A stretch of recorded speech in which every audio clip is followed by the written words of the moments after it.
अस्सलाम वालेकुम नाज़रीन। हमारी आज की हदीस है, रसूल अल्लाह सल्लल्लाहु अलैहि वसल्लम से दरियाफ़्त किया गया कि कौन सा अमल सबसे अफजल है। आपने फरमाया, अल्लाह और उसके रसूल पर ईमान लाना। कहा गया, उसके बाद कौन सा? आपने फरमाया कि अल्लाह की राह में जिहाद करना। कहा गया, फिर क्या है? आपने फरमाया, हज करना। सही बुखारी हदीस नंबर 26। रसूल अल्लाह सल्लल्लाहु अलैहि वसल्लम ने चंद लोगों को कुछ अतिया दिया और साथ वहाँ मौजूद थे। वो कहते हैं कि रसूल अल्लाह सल्लल्लाहु अलैहि वसल्लम ने इनमें से एक शख्स को कुछ ना दिया, हालांकि वो इनमें मुझे सबसे ज़्यादा पसंद था। मैंने कहा, हजूर आपने फ़लाँ को कुछ ना दिया, हालांकि मैं उसे मोमिन गुमान करता हूँ। आपने फरमाया, मोमिन या मुसलमान? मैं थोड़ी देर चुप रहकर फिर पहली बात दोहराने लगा। हजूर सल्लल्लाहु अलैहि वसल्लम ने भी दोबारा वही जवाब दिया। फिर आप सल्लल्लाहु अलैहि वसल्लम ने फरमाया कि ऐ साद, बावजूद ये कि एक शख्स मुझे ज़्यादा अजीज़ है, फिर भी मैं उसे नज़रअंदाज करके किसी और दूसरे को इस खौफ की वजह से ये माल दे देता हूँ कि वो अपनी कमज़ोरी की वजह से इस्लाम से फिर ना जाए और अल्लाह उसे आग में ऊंधा डाल दे। इस हदीस को यूनुस, सालेह, मुअम्मर और ज़हरी के भतीजे अब्दुल्ला ने ज़हरी से रिवायत किया है। सही बुखारी हदीस नंबर 27।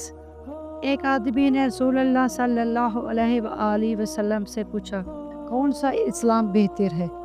आप सल्लल्लाहु अलैहि वसल्लम ने फरमाया कि तू खाना खिलाए और हर शख्स को सलाम करे, खा उसको तू जानता हो या ना जानता हो। सही बुखारी हदीस नंबर 28। हज़रत सल्लल्लाहु अलैहि वसल्लम ने फरमाया, मुझे दोज़ख दिखलाई गई तो उसमें ज़्यादातर औरतें थीं जो कुफ्र करती हैं। कहा गया, हजूर क्या वो अल्लाह के साथ कुफ्र करती हैं? आप सल्लल्लाहु अलैहि वसल्लम ने फरमाया कि खामद की नाशुक्री करती हैं और एहसान की नाशुक्री करती हैं।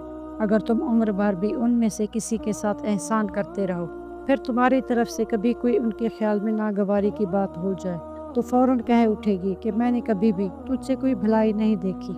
सही बुखारी हदीस नंबर 29। मैं उस शख्स की मदद करने को चला, रास्ते में मुझको अबू बकर मिले। पूछा, कहाँ जाते हो? मैंने कहा, उस शख्स की मदद करने को जाता हूँ। अबू बकर ने कहा, अपने घर को लौट जाओ। मैंने हज़रत सल्लल्लाहु अलैहि वसल्लम से सुना है, आप फरमाते थे, जब दो मुसलमान अपनी अपनी तलवारें लेकर भिड़ जाएं तो कातिल और मकतूल दोनों दोज़खी हैं। मैंने अर्ज़ किया, या रसूल अल्लाह, कातिल तो खैर ज़रूर दोज़खी होना चाहिए, मकतूल क्यों? फरमाया, वो भी अपने साथी को मार डालने की हिर्स रखता था, मौका पाता तो वो इसे ज़रूर कत्ल कर देता। दिल के अज़्म समीम पर वो दोज़खी हुआ। सही बुखारी हदीस नंबर 30।